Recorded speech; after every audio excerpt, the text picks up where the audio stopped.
بعد قال الصادق علیه السلام یا معشر الشیعه انکم قد نسبت الینا کونوا لنا زینا ولا تکونوا علینا شینا. در این حدیث مشهور دو مطلب رو متذکر میشم در این شب شام غریبان حضرت امام صادق که این دو مطلب از این حدیث زیبای حضرت صادق آویزه گوشمان برای طی طریق ما باشه که خدای نکرده غفلت نکنیم و از مسیر رسیدن به مقام غایة القصوی آمال العارفین خارج نشیم.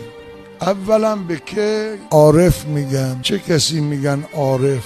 اهل معرفت به کی میگن؟ به ذاکر و به کسی که ورد میگه، ذکر میگه، سجده میکنه، نماز زیاد میخوانه، به این میگن عارف؟ یا عارف بالحقیقه یک معنای دیگری داره.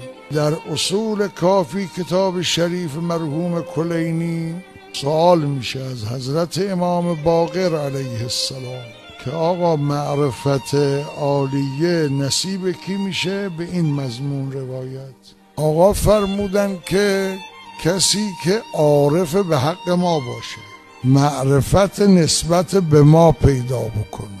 اگر ما نسبت به ائمه ما معرفت پیدا بکنیم، هم در خداشناسی بردیم، مسیر رو تشخیص میدیم، هم در خودشناسی به ید بیضایی میرسیم.